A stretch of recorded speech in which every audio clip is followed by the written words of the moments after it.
champagne every night. Is it a Bud Light or a top shelf scotch or other liquor? What is their drink selection like? Champagne every night. Would you want to sit in a club with a frumpy recluse with a bad attitude?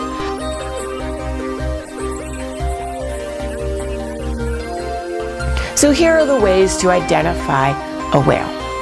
With these elements in place, you create your ultimate signature atmosphere, also known as the champagne room.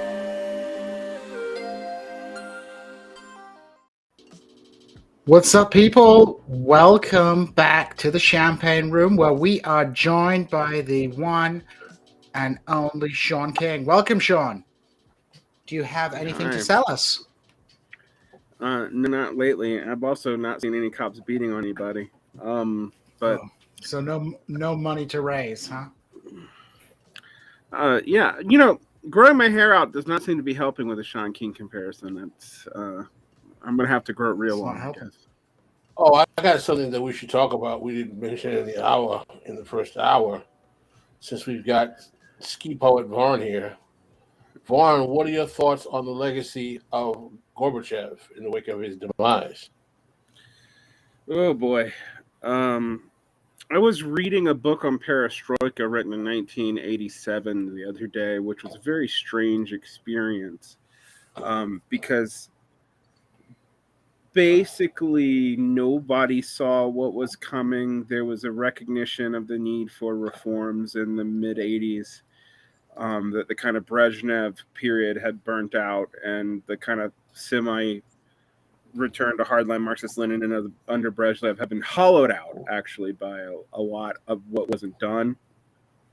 But one thing I will say is that one of the promises of Gorbachev was to do what Khrushchev said the Soviet Union should have done after they developed the nuclear bomb. Khrushchev always thought that they should have been building socialist consumer commodities and building up a consumer industrial capacity in Russia. Theoretically, that's part of what Gorbachev was aiming to finally do in the 80s after about 1982. Instead, what he did was invite in foreign investment. And then during the transition to between 88 and 92, tried to run some co-ops through the Komsomol, which is the communist youth group. Unfortunately, when Yeltsin did his Yeltsin thing, what that led to was that the only people with any capital in Russia and the Russian Federation was the Komsomol and the mob, and the Komsomol had less capital than the mob. So between that and the Chicago boys coming in and neoliberalizing everything from moment one, so you never had any period of consumer development. What that tells you is Gorbachev completely failed. He did not achieve that promise that Khrushchev had made in the late 1950s, which was one of his missions to do. The other thing that it seems clear is they didn't really liberalize the government structure of the Russian Federation either, for good or ill. And the Constitution is still pretty, interesting, to say the least. So, I think there's no way not to look at Gorby as a failure. Do I think he was trying to take down the Soviet Union? Absolutely not. But it kind of doesn't matter. The road to hell is paved with good intention. Yeah, go back and read some lefty books from 1986, 87, 88, and 89. It's bizarre how did I send you the thing? Did I send you the thing with Tariq Ramadan? Yeah, you did. And where Tariq Ramadan is like Tariq Ramadan or Tariq Ali? Sorry, Tariq Ali. Tariq Ali, yeah.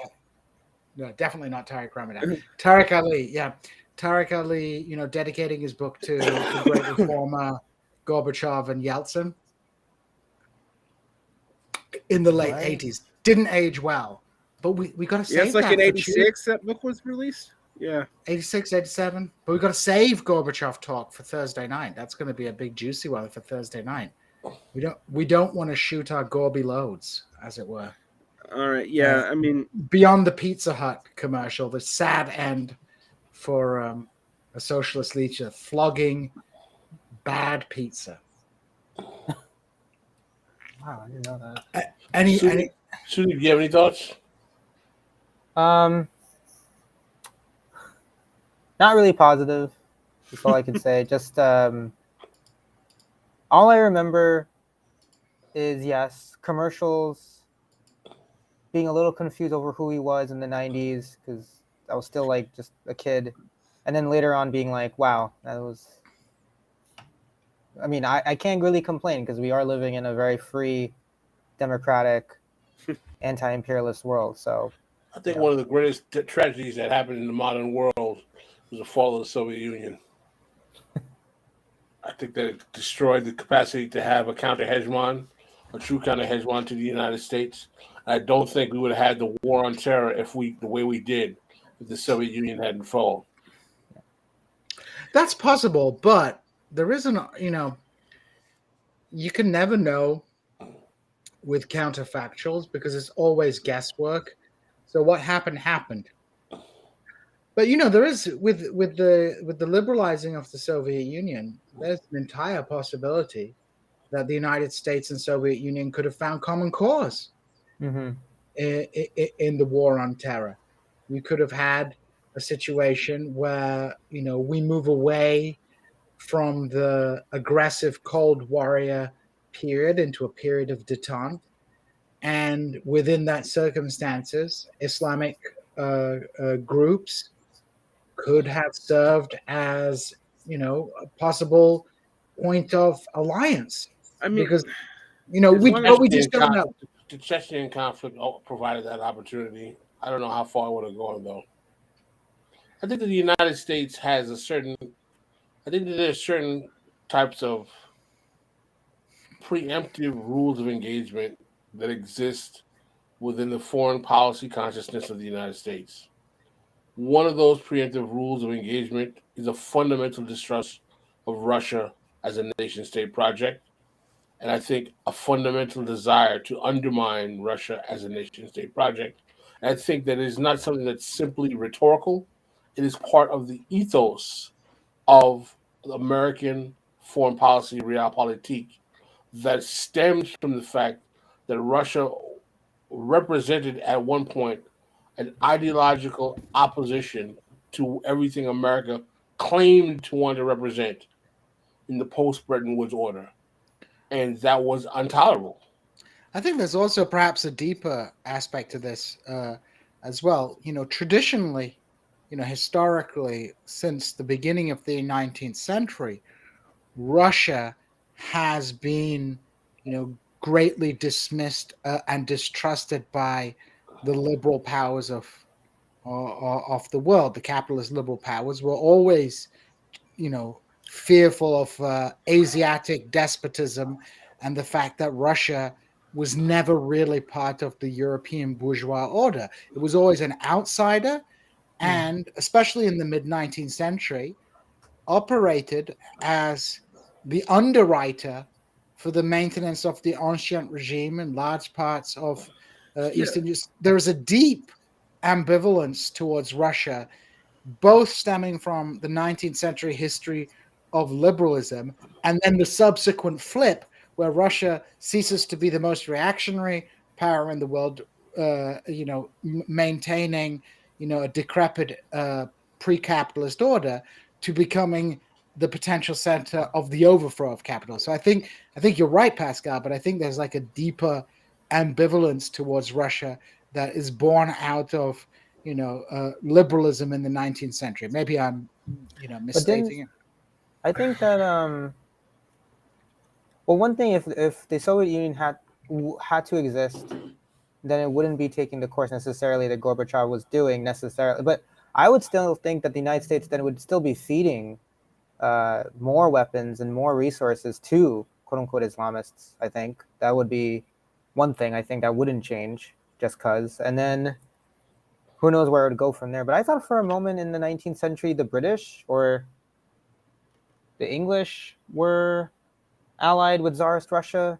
I thought, I mean, and then in the First World War, but that was Yeah. a great reversal of Okay. it was pure opportunism, and a great basically an outcome of a particular shift in the balance of power in Europe, which led to an opportunity for in about 1907 for some kind of coming together of Britain and Russia in an alliance, largely to defend against the rise of Germany. But historically, British policy versus Russia in the 19th century was extremely hostile. I mean, So Vaughn, there's a whole lot here. I want to break a couple of things down. One, the traditional American foreign policy establishment actually massively shifted in 1988. George Kennan, who I don't pretend is not a ghoul, was opposed to scaring Russia and forcing Russia into an exposed enclave, or trying to break it up like the Rand Corporation wanted. And the reason why actually went back to English geopolitical strategy from the 19th century, which was what Kennan was really basing his assumptions off of, that you had a massive resource in like real raw commodities and a massive resource of people and land that while was heavily underdeveloped, could at any moment just cause chaos for everybody. I mean, which is kind of what we saw. I think the more interesting tale, and this has been brought up in chat, is what happened in the 1920s, because going into the early 20th century, it was not clear that American liberals were going to take a hostile stance to Russia, to the Russian Revolution, art of communism. It really was not clear. And it became clear really quick. But if you read the amount of like early 1910s press around the Russian Revolution, the American reporting is largely positive, where the British reporting is not. And what seems to have shifted things, one is our allying with the Brits forced us to actually take an alignment with the Russians, the reactionary Russian government, the pre-Soviet government, and two, it became clearer that the kind of bourgeois order would become the modern capitalist order around the 1920s. That's when that is all clarified. But the progressive movement in America had no idea what the hell it was supposed to do in response to that. The Socialist Party being dissolved, in response to the revolution and then to Wilson,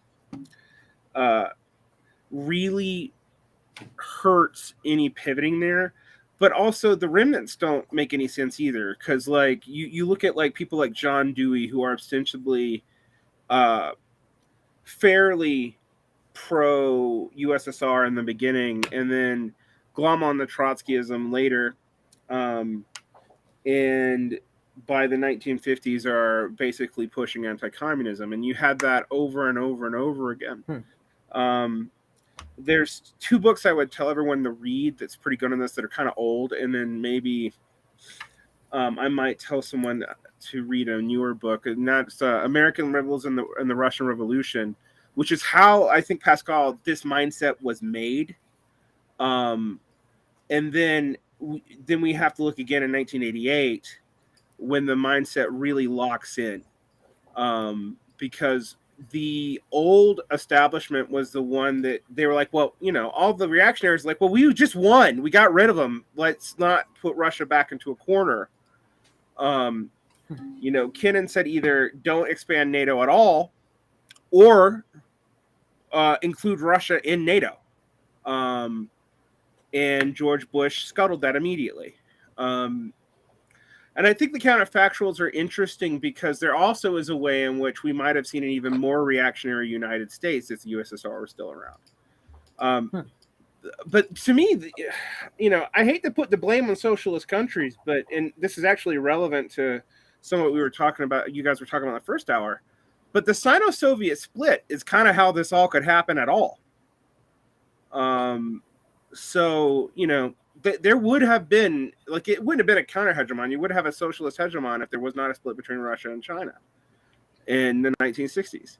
And particularly in the way it complicated integrating the Fabian part of the Congress Party in India into a more Soviet-friendly bloc. There was a push by Khrushchev in particular after I think 1958 to make inroads in with the Congress Party, but complications and tensions with China, and then by 1962, the Indian-Chinese War completely scuttles the possibility for that happening. And more generally, there's the issue of decolonization. I mean, when we look at the response of the shift of focus, particularly in the early 1920s, away from revolution in the capitalist core countries of Western Europe towards a political strategy that involved bolstering what were essentially nationalist political movements in the colonial world. And obviously there was a big debate over, whether the Soviets should support any nationalists or particularly revolutionary nationalists and how to define that. That was an attempt to salvage something from defeat, because Lenin's plan was never the Soviet Union. It was a European revolution that would at least encompass the advanced industrialized regions of Germany, that would be able to serve as the motor for Russian modernizations. Once that didn't happen, decolonization and supporting decolonization was a strategy to try and destabilize the core capitalist countries of the world, which possessed the technological and industrial know-how that was required to build socialism. But as Vaughn points out, with the rise of Stalin and the post-Stalinist era, that politics becomes the whole point. And so the Soviets undercut themselves anyway, because they would much rather support petty bourgeois nationalists in the Middle East or in South Asia than rally behind the communist parties in those countries. And if you look at the history, it's Soviet-aligned regimes across the Middle East and Asia were the ones that murdered all the communists, whether that's Nasser in Egypt, whether that's the Ba'athist in Iraq, and whether that's the communist, the Congress Party. So to push a little bit back on that, Andy, because you're making it sound like the USSR was the only villain here. No. I mean, because I'm gonna make some people uncomfortable. China supported Pinochet. Mm-hmm. Yeah, just to spite Russia, just to spite the USSR, China supported Pinochet just to spite the USSR. That's the amount of the kinds of gaps in global solidarity that this created. That the U.S. was, the U.S. was able to basically maintain the British imperial stronghold.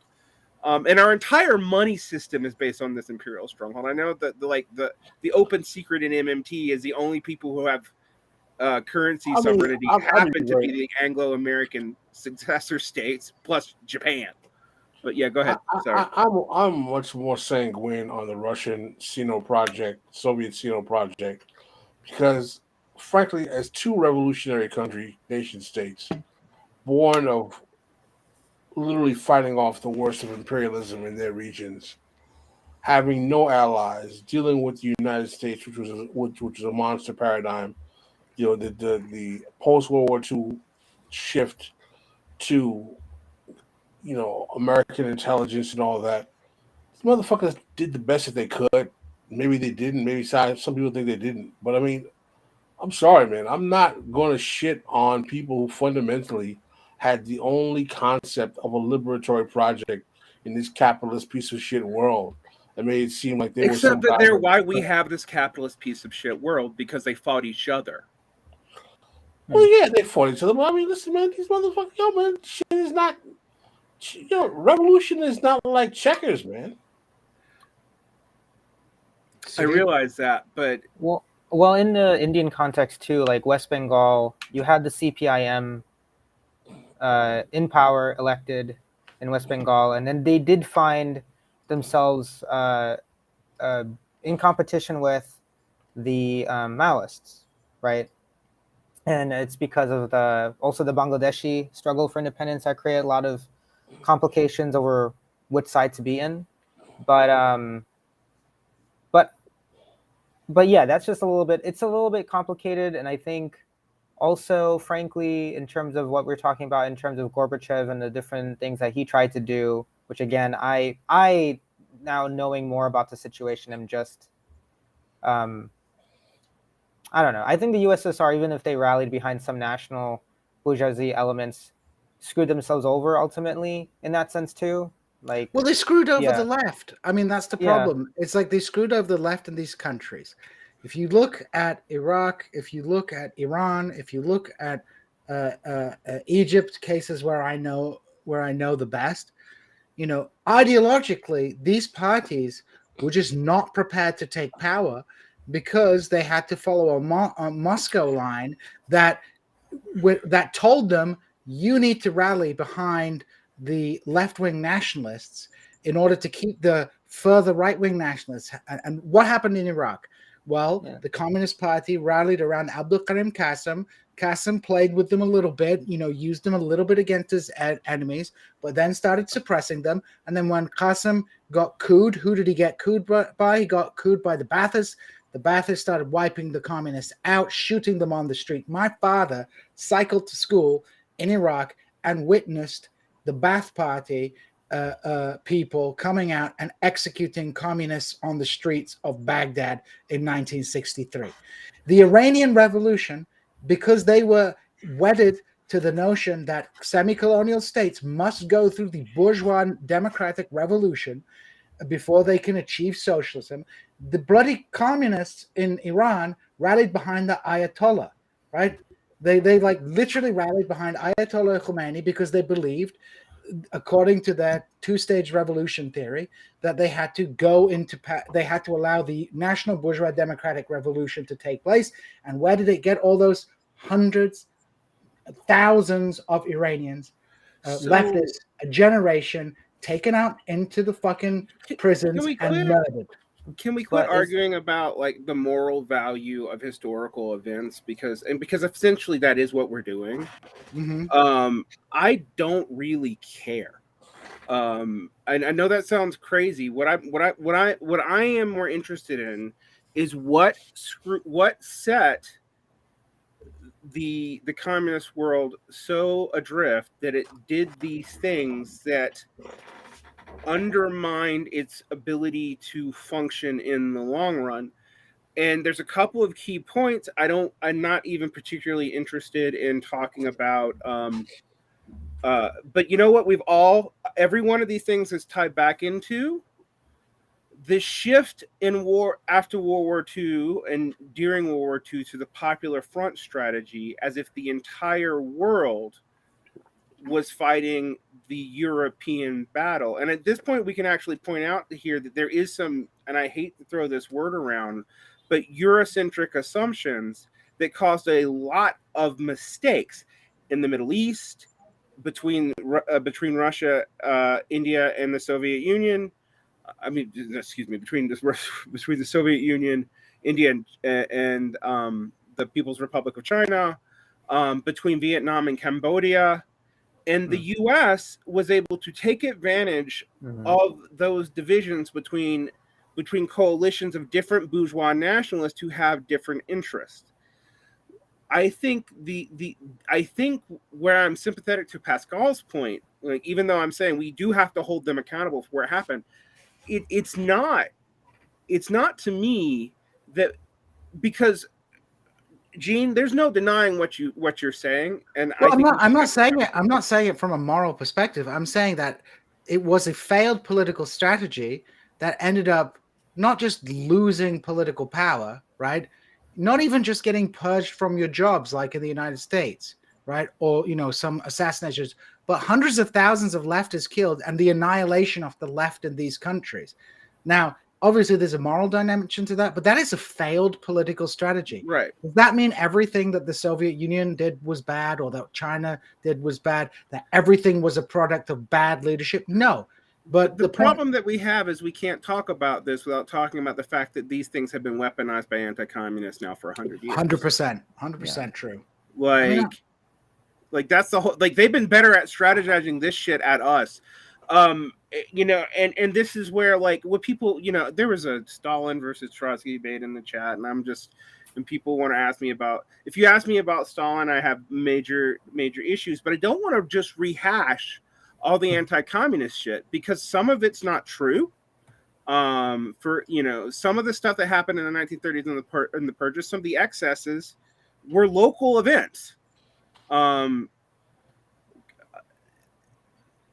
Some of it is true. I mean, like, it is undeniable that almost all the old Bolsheviks were somehow fifth columnists by the end of that, and there was literally only 2 left by 1951, which also meant that you didn't have that much quality leadership in the USSR, and it shows. I mean, I'm saying nice things about Khrushchev, but, like, Khrushchev is an okay leader. He is nothing to almost any of the 1920s Bolsheviks, all right, including ones that we don't even talk about anymore. So to me, when we get in this debate, I have to acknowledge that I'm very frustrated with the fact that most of this stuff has been used to just, like, shit on the Communist Project, or to get us, and you see it in the chat. People will just go into, like, arguments about this or that, about moral notions, about technical definitions and legal definitions, and I don't think that's done us any good over the last almost 100 years now. I agree. I think that's where I get frustrated. It's not because, like Gene, that I have very complicated and mostly negative views about particularly 1936 to 1952 Stalinism. But notice that even I have to periodize it. It's not even all of the Stalin period. Like, that doesn't even make that much sense. And we focus too much on like these leader figures too, I think. I think that's a critical thing that we have to understand. Stalin was a product of the political situation that existed in the Soviet Union following the failure of the revolution in Western Europe and the Soviet Union's isolation, which led to a great contradiction, which was, to survive, the Soviet Union had to act as a nation state in the world. But by acting as a nation state in the world in order to survive, they, in the long term, undermined the capacity for global revolution, because the Soviets themselves would have to undercut revolutions in a place like Egypt in order to secure important strategic advantages to survive in a world of nation state. Stalin was predicted by Plekhanov, right?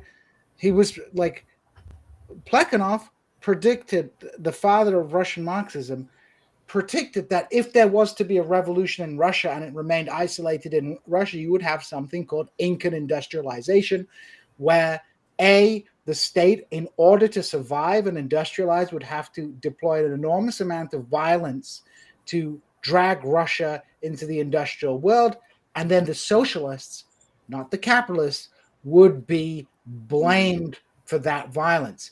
Stalin was a product. you may have had a situation where you could have had a slightly more liberal leader who didn't murder all the old Bolsheviks, or an even worse leader. But the ultimate material conditions that confined the possibilities of the Soviet Union, you know, limited what could happen, and those mistakes were compounded by, for example, the Sino-Soviet split and all those kind of things. So the point is not to take on the anti-communist critique of the Soviet Union, but is an issue of self-reflection of like, how did we shit the bed, right?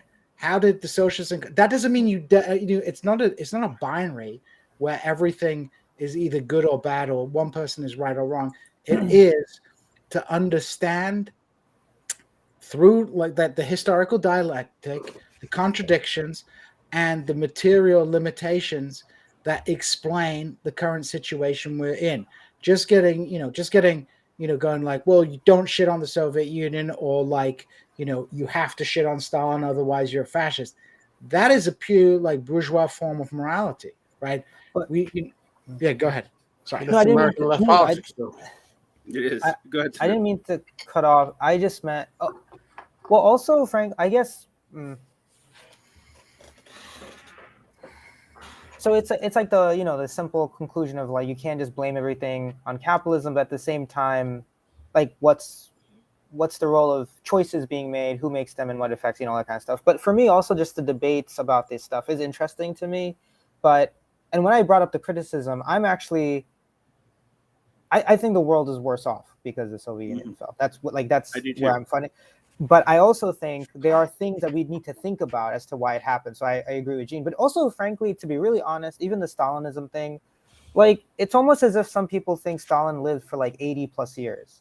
That's where I feel like sometimes there's an issue when I see it debated, again, online, because I don't think anyone's talking about this anyway when you're organizing or anything like that. I don't really meet anybody saying, hey, what's your take on Stalin before I accept this pamphlet from you? So I think in a weird way that's good.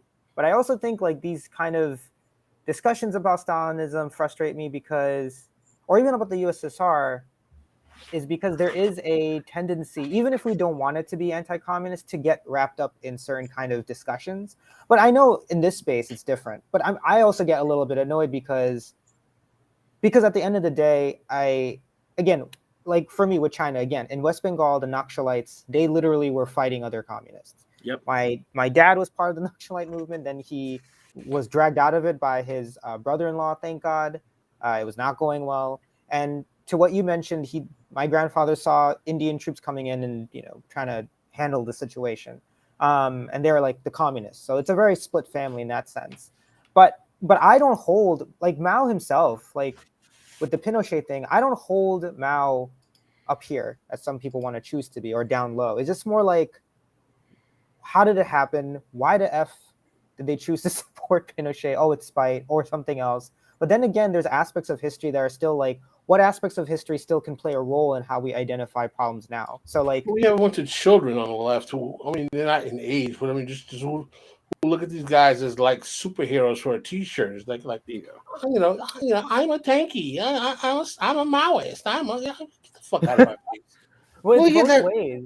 It's the superheroization of politics. I mean, Jason always talks about it. People are looking for looking for heroes and villains in history, and rarely. Or it's a retreat from. I think it's a retreat from organizing and actually like I'm being honest again. Like for me, I am a Marxist. Again, as much as I get annoyed when I read about what the Naxalites did in some ways, jeopardize the CPIM in some sense, and then also get annoyed with the CPIM being bureaucratic after a while and failing also, I don't hold it in a way where it's like, I have to pick a side in that sense. I think of it as like, okay, the Naxalites came through because there were significant weaknesses in the West Bengal political system when it comes to peasants and land, right? You know what I mean? So for me, it's like that kind of thinking as well. And I think the tanky stuff and the anti-tanky stuff, to me, I don't even sometimes care. Actually, I think if the people who are so invested in that discussion, let them stay online. Yeah, Let let them them just fight forever and let just them not fight forever. actually do any organizing Right. because they're going I to don't fuck it need up someone anyway. like that. Yes, coming in and saying, "Oh, what's your take on Ukraine right now?" And you're like, "Well, I think Russian invasion is bad, but I don't want tanky. I'm sorry, I can't talk to you right now. I got to move on to the next person." Good. Then let them stay online. I think this is also a condition of powerlessness on the left. Like this debates Say that it these again. happen. Say it again. This is this is something you guys bring up. It's not. I'm not saying these things are not important. What we try to do in Paulette in my chapter is talk about these things the way that we're talking about it. Like what are the lessons we can learn and what kind of things we can actually appreciate and also talk about, versus the sense of like I need to, because I'm also confused, to be honest with you. I did not spend so much time online until COVID, and from personal experience how people react to even like a book review that I do about like a certain thing. Like it's baffling to me why we're even taking these positions, because Stalin is dead. He's not around. Mao is dead. They're not around. But we still have important things to think about internationally. Like what about showing support for Cuba? Like, et cetera, et cetera, et cetera. Not portraying ourselves like almost like weirdly doing a time machine kind of thing when there's literally like, what is it we were talking about when we were just talking about these teams? And also the tanky thing, it's so online. Like I've not met anyone in real life. I have. unfortunately I- have, but I've met- Oh wow. Okay, then never okay, mind. but it's rare. I It's will say it's really rare, but I have. One thing I want to add to that, CJ, because I think that's a great point, and maybe it's a good way to pivot about how we should think about this, is the lack of power thing. This happened in America.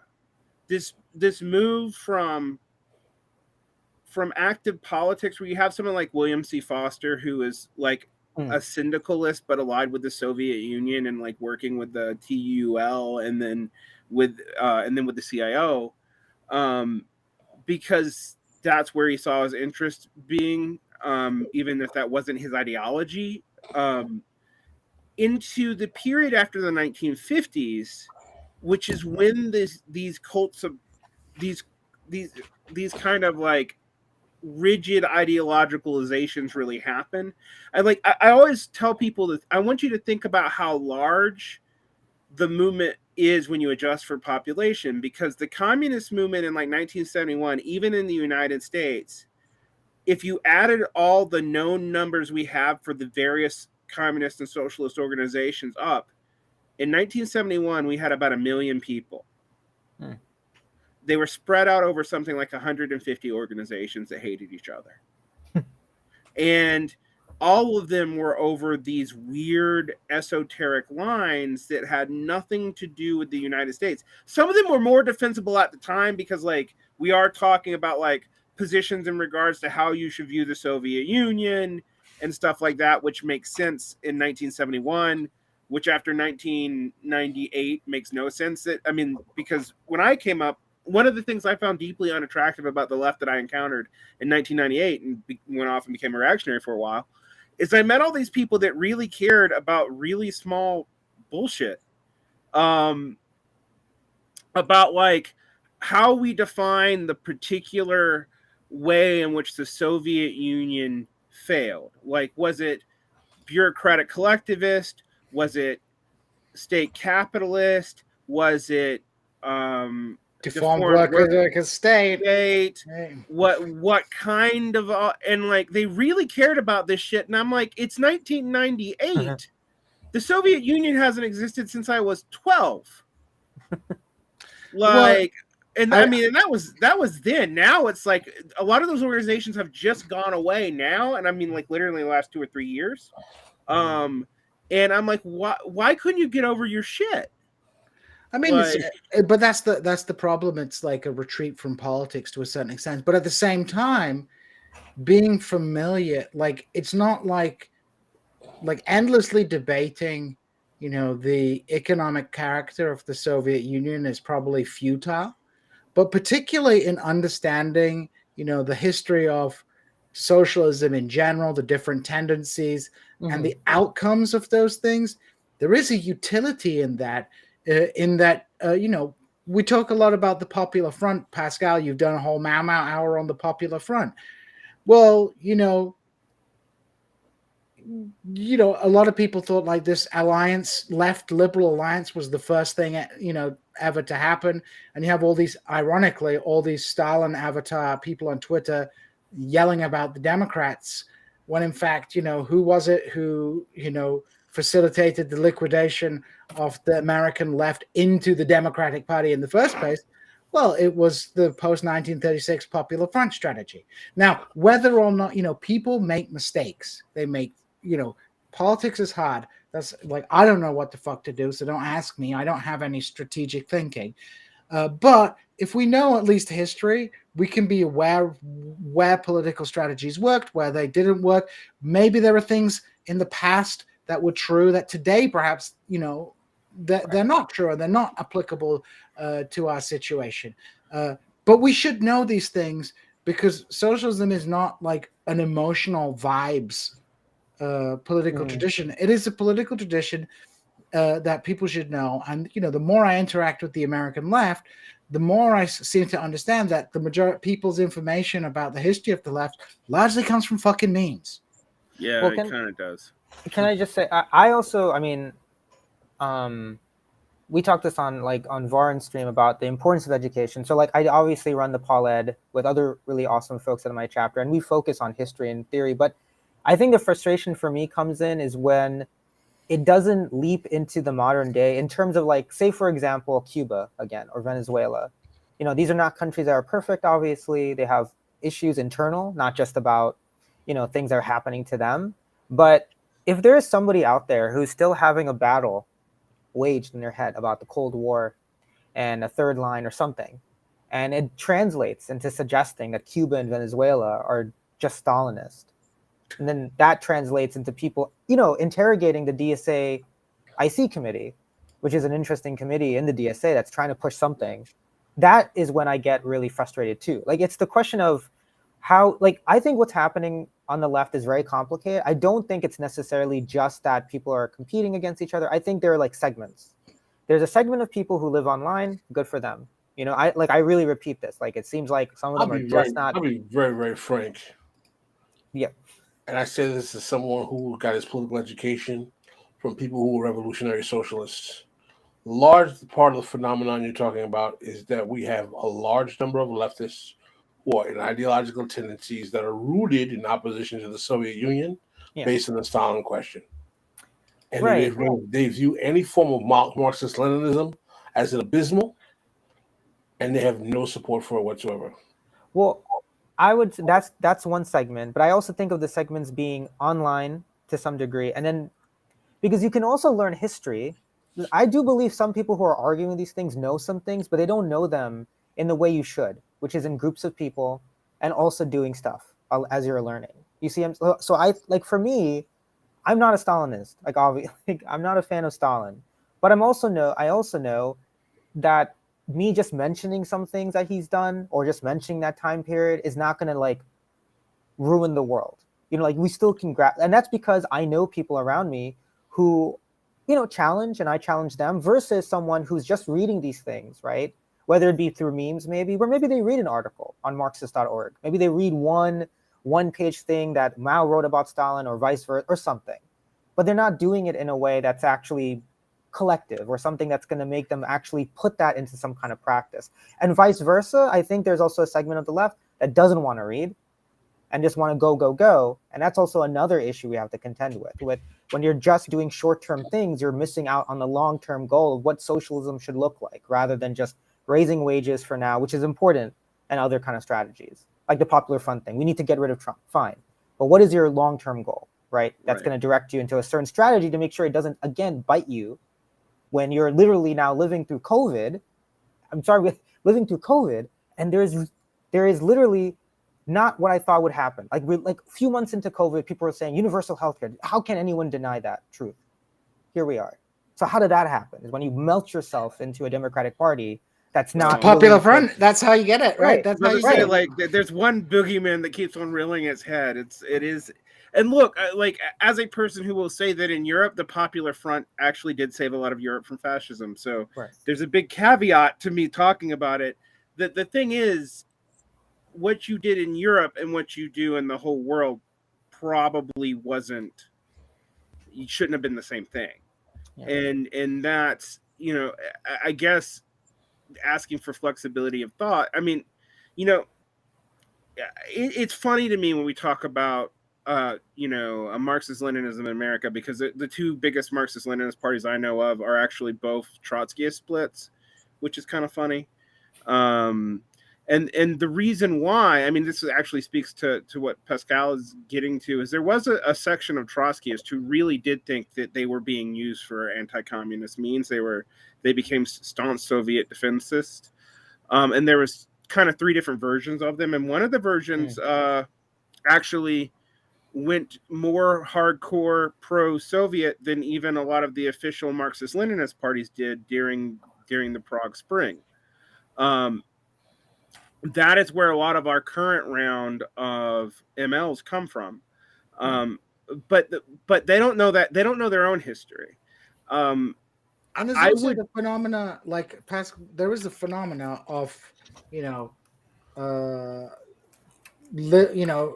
Trotskyism, which is basically just It's British. Yeah, well, yeah, okay, that's British. It's basically just basically appropriating the name of Trotsky in order to propagate, like Pascal says, a kind of anti-Soviet. Yeah, I mean, let's name names here. They're the Cliffites. The Cliffites, right? Yeah, with who theorize. They have the theorizing of state capitalism things, but functionally they end up as basically just liberals, right? But with Trotsky posters. I mean, and ironically, a lot of the MLs end up in the same way. Like, what the hell are the MLs in India doing? They go into government and do social democracy, except they have more hammers and sickles. I would say even probably more troubling to me is I see this across tendencies. We can talk about this in terms of anti-communism or not, but I mean, if we look at France, for example, there's not a strong Trotskyist history there, but there's the same dynamics emerge, except instead of it being Trotsky versus Stalin, it's Mao versus Stalin. And the Maoists in France are the people who tended to become conservatives in their 30s and 40s, in the 80s and 90s.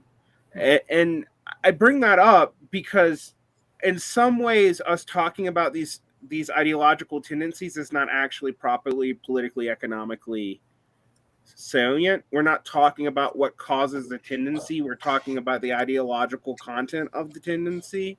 Mm-hmm. And I had a friend. We're missing the big picture. I mean, that's right. what we're missing. The big picture is that in the aftermath of defeat, people glom onto different names and different traditions in order to differentiate themselves from, failed political projects. Hence, if we look at Trotskyism in England post 1950s, it doesn't really have much to do with Trotskyism as the actual historical, Trotskyist. No, movement. It's the left wing of the Labor Party, is what it is. Yes, it's like, and what are all these ML movements in America as well? They're a reaction to the DSA. To the DSA. I wouldn't even say a movement though. Even it's just. I mean, they have PSLP and all these. Yeah. I mean, we work also. I mean, but that's the thing. Like, the real issues affecting. I know I don't know. My mind sometimes gets warped in the conversations because I also lose interest in the sense again, when you're talking about Cuba, Venezuela, and these other countries, when you're talking about how countries operate, like what Pascal said earlier about how you deal with building and maintaining not just the revolution, but just maintaining anything against the U.S. hegemon, which has grown stronger. I think there's other questions to ask too, right? With knowing about these things, about what can we do to generate the kind of internationalism we need to avoid those other things. But then still the issue for me on the left is not even these conversations. It's more like there's just a lack of presence really in people's lives. And then there's a whole section of people who are debating things sometimes that don't really matter, frankly, in that sense, or have this really weird reaction to somebody mentioning a thing in a way that's not helpful, or building an intellectual group of people who also are submerged under this kind of thinking that somehow Cuba, Venezuela shouldn't be defended, or that they're the next Stalinist thing. Like, that's where I get worried, is when there isn't a unifying angle on certain things about these other topics that are more relevant to me. Because, you know, we see what the world is like without the Soviet Union. What else do we want to do? Just step back while other countries fall apart too, and just be like, yeah, no, it's going to be great this time.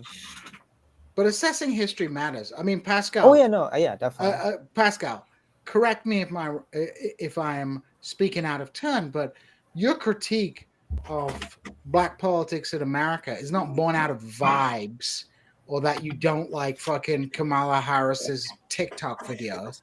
It's born out of an understanding of the history of black politics in the 50-year counter-revolution, right? It's like born out a concrete understanding of that history. So I get like the irritation with some of the fetishization of like obscure historical questions, but in a very broad sense, having an understanding of the historical process and really interrogating, not so much bitching about like, you know, Stalin did this and Trotsky did this, but really interrogating why these political projects failed, and what would the concrete material, ideological, and political conditions that predispose these projects to failure. I think that's like a worthwhile task in the sense that, you know, the problem is not to like blame in the sense it's like your fault, but like to understand why this shit happens and why we end up in like a world where capitalism is even more deeply rooted and seemingly unshakable. So I guess I want to pivot the conversation so we don't repeat ourselves for another 8 minutes. One thing I've been thinking about in light of this, though, is internationalism is hard. And it's hard in a lot of ways. For example, how are we supposed to feel about China being the people pushing back on the nationalization of lithium mining in Mexico? Or how are we supposed to feel about the fact that there's a left-wing protest in Cuba about the end of the dual currency system and an attempt to liberalize the currency for trade, that then is turned into very quickly into a right-wing protest seized on upon?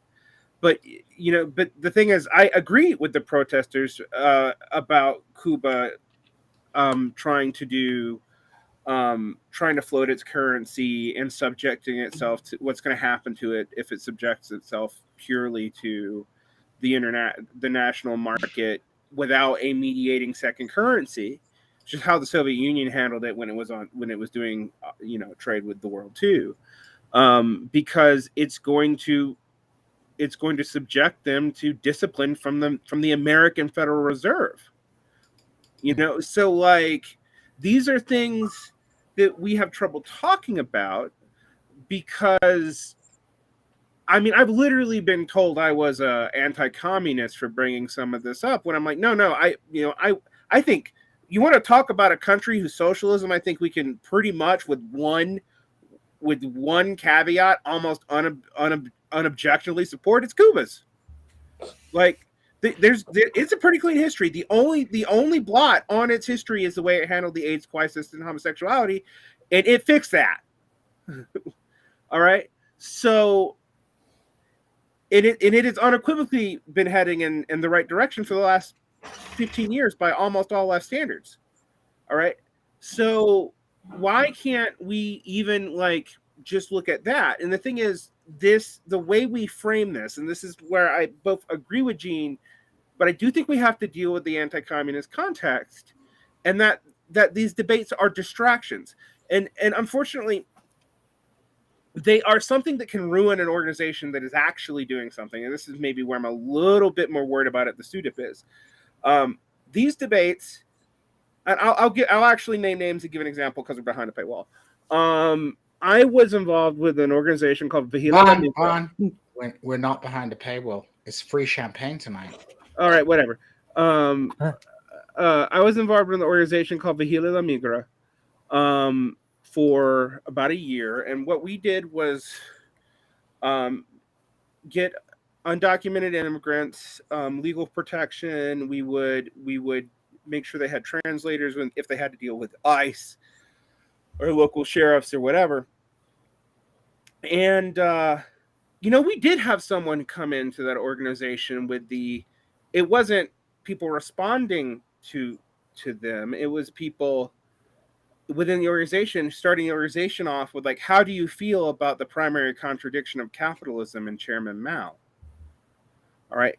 They were starting stuff up with that, with going to immigrants from Venezuela, from Mexico, you laugh.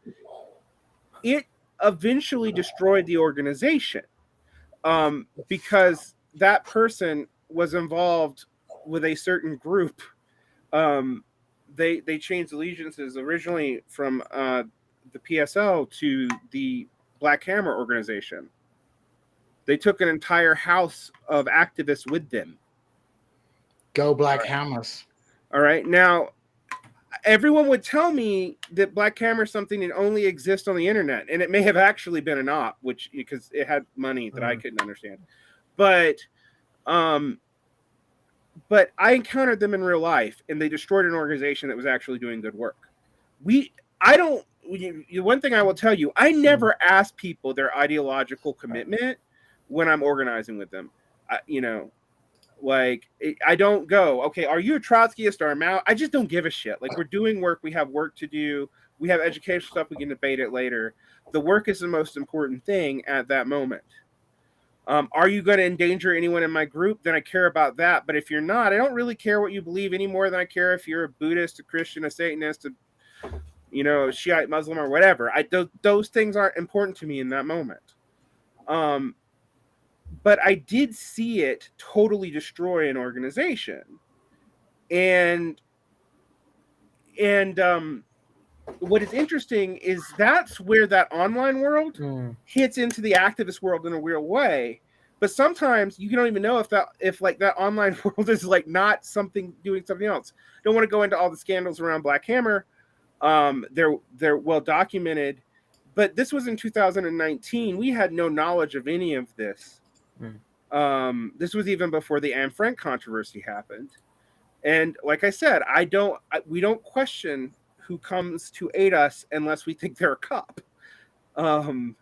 So it was, we would do background checks. We would do backgrounds on people to make sure they had no ties to law enforcement, but that was it. Right. And so that's where I get really muddled on how we get people into this stuff, because it wasn't just like there was one person and it was weird and they alienated us from a lot of people who were trying to help, but they also took about 7 activists out of that entirely into something very weird. And some of those people are probably going to prison now. So it has real world consequences. Well, guys, it has been an hour. Pascal, do you have last thoughts to sum up this conversation? No, this has been a good conversation. It's been a long one, though. I got to wrap it up. Well, Vaughn, Sudeep, thank you for joining us in the free champagne room. We miss Jason. He should be back on Thursday. And Pascal, do you want to do it? We are out.